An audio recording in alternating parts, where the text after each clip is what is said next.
Welcome to the Glenn Beck program. We have Adam Morgan on. He's South Carolina State Representative. He is also the chairman of the South Carolina Freedom Caucus. What's happening in South Carolina is pretty amazing. The Post and Courier said South Carolina State House Republicans see their divide air on full display in contentious day. State House tensions brewing between members of the hard right House Freedom Caucus and their GOP colleagues spilled out into the open in a fiery floor debate amid conflicting accounts of who's even a legitimate member of the ruling Republican ranks. Okay, this is really quite an amazing story, and I wanted to talk to Adam about it. I am a big supporter of the Freedom Caucus. I do not know the members of this particular Freedom Caucus, but I think there should be a Freedom Caucus in every state, especially those that we think, oh, yeah, that's all Republican. Yeah. Well, are they constitutional Republicans or are they progressive Republicans? Adam Morgan is with us now. Hi, Adam. Hey, Glenn. Thanks for having me on. You bet. So tell me what this all stemmed from. Well, we came back to session, all the members of the Republican caucus, and we were given new rules that the Republican caucus had passed. And in the rules, there was a new loyalty rule that you were not allowed to engage in campaign activities of any kind against other members.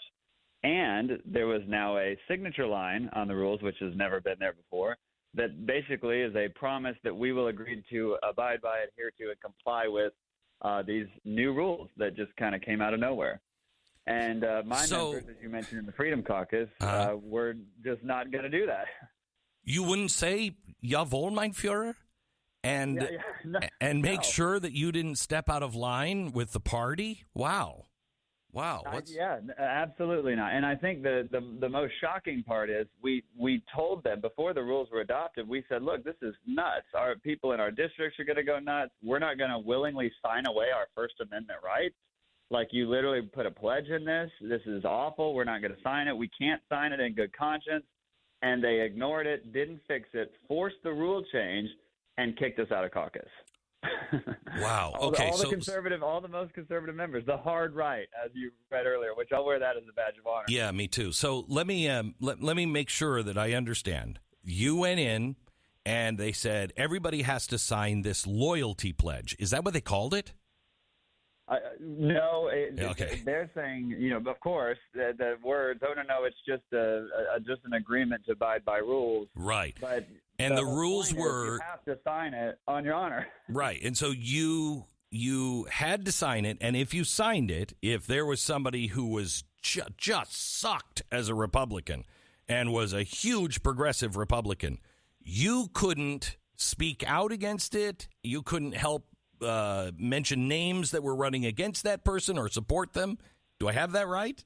Yeah, most definitely not the second part. That was the whole question. Immediately we're like, well, what is campaign activities of any kind? And, we had a big discussion, and those are technically under caucus confidentiality, so I won't say what individuals said, but I'll just tell you the definition was hugely sweeping, broad and sweeping.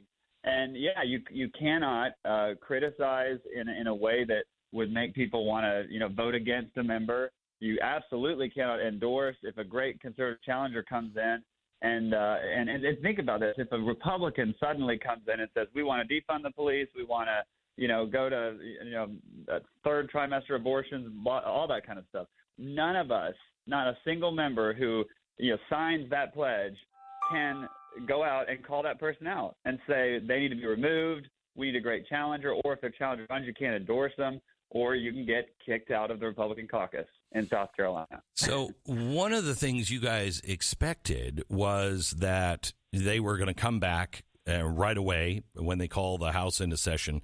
They would approve the allotment of the remaining over $500 million in coronavirus relief funds that came from Washington. And they were going to say, yeah, we're going to work on our sewers with this. Well, that's not coronavirus. And what are you doing? And you guys wanted to either put money on it to make sure that it was used in the proper way or just give it back as a tax rebate, right? Yeah, we had several different plans, and a lot of this is, some people call them Biden bucks, the ARPA funds that can be used for, transportation and different infrastructure things. And, we just had several amendments that were common sense, good policy. And so we decided to make a stand. As I mentioned, we're kicked out of Republican caucus, and it's just our Freedom Caucus now. And so we went at it, and some of the amendments were shot down, but we actually got one passed that I was able to amend that banned members from profiting from the legislation. Oh, geez. So we wouldn't be able. Wow. Oh, yeah, that was the amendment that I put on it. Wow. And you would have thought I threw a grenade in that room, by doing that amendment. Oh my gosh. But it passed. So we had a big win, and in South Carolina we've had a problem with that in the past. Legislators having businesses that then go and get the contract profit off the legislation we passed. So, every state has now that. It can't. Okay, so Adam, how many Freedom Caucus members are there in South Carolina? We have 20 members, which is actually a really large. Good number, and kind of shocking when you think about, it's the fourth of the Republican caucus, the fifth of the legislature, and that that we could be targeted and kicked out of the Republican caucus is really shocking, unconscionable. There's so many words for it, but I'll just say this. I would have thought a year ago, a month ago, this could never happen here in South Carolina. We're a ruby red state. It just can't happen. And what's going on is it's a battle for the Republican Party, for the soul of the Republican Party. Correct. And it's happening here. It's going to I think it might happen in every state. Oh, it's happening here in Texas, and not enough people that actually believe in the Constitution and the freedom of Texas. They're not standing up. It's not being reported anywhere. And this GOP has gone awry in Texas, big time. If it's happening here, it's happening everywhere. So, Adam, let me ask you. So you guys are out of the caucus. How do you actually then fight for freedom and pitch this battle if you're on everybody's enemies list? Yeah, and we are on everyone's enemy list. Definitely on both some in the Republican caucus and definitely the Democrats. We have been fighting. We just really formed as a Freedom Caucus in the last year. And since we did that, we have had some really big wins. We went after a pediatric transgender clinic that was operating in a hospital where they were seeing kids 4 to 18 to do therapies and counseling and even full medical procedures to transition children on the taxpayer dime. And we FOIA'd them, put pressure, and then suddenly they announced it's closed. And then we sued some road school districts that were violating state law that nobody would do anything about. Nobody would deal with it. And so now we've gotten, the programs that were indoctrinating teachers in how to teach and implement CRT, those are now removed. And and then the amendment I just mentioned. So there's definitely ways that we can have legislative wins. We just have to be willing to stand up to the pressure from the left and from our own party. So are the people supporting you? Are the people aware in South Carolina that this is going on and have called the GOP and said, hey, what are you doing? Yes, I think that a lot of people are aware, and there's more awareness every day. The movement is growing. People, when they find out about this, just really anyone in the party is scandalized and very much supportive of what we're doing. And, we're getting the calls and the emails, stand strong, don't cave in. This is the real battle. And I know they've been calling, and really that's what we need more of. People in South Carolina, they need to contact their representatives, their Republican representatives, and demand this rule change. Because, there's members in there who have said, oh, I didn't really know what was going on. I didn't know what I was signing. And some will even say, thank y'all for fighting. It's like, right. They're not openly fighting yet, and I'm hoping they will. But, they're saying, thank y'all for fighting for our First Amendment rights.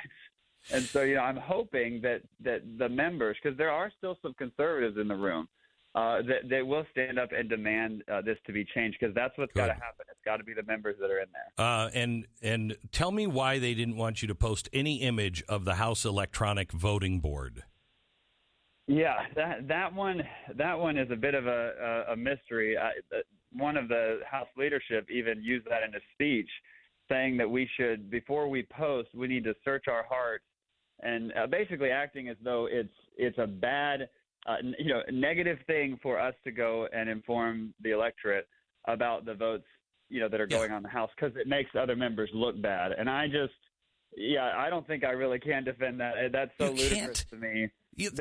There's no transparency. I elected you, put you in. I want to see how you're voting. I want to see what you're voting on and how you're voting. That's ridiculous. Yeah, exactly. I mean, it's a giant board. It's there for transparency so that everyone knows how we vote. We should be on the record. We should be held accountable and brought to task for our votes. And members, can't. The fact that they would try to use social pressure to get people not to share because it makes others look bad. It's like, well, just stand by your vote. Or how about you just vote the way your district wants you to and the people want you to, and then you got nothing to hide. Right. It's just that simple. Right. All right. Well, I wish you the best of luck in South Carolina. Let us know any updates if things are changing, if you need some more to rally the troops in South Carolina, let us know. I strongly urge you, if you are in South Carolina, to call your state house, your state representatives, and tell them, stop this. This loyalty pledge is ridiculous. Stop it. I support the Freedom Caucus. It is so important that you do this, because this, for the very first time, there are groups of people, not only in Washington, but in our state house, that are actually standing and doing what they said to us they would do. If we abandon them now, we deserve what we get. These people are brave enough to stand. We must support them. If you're in South Carolina, make sure you call them. Thank you so much. I appreciate it. Thank you, Glenn.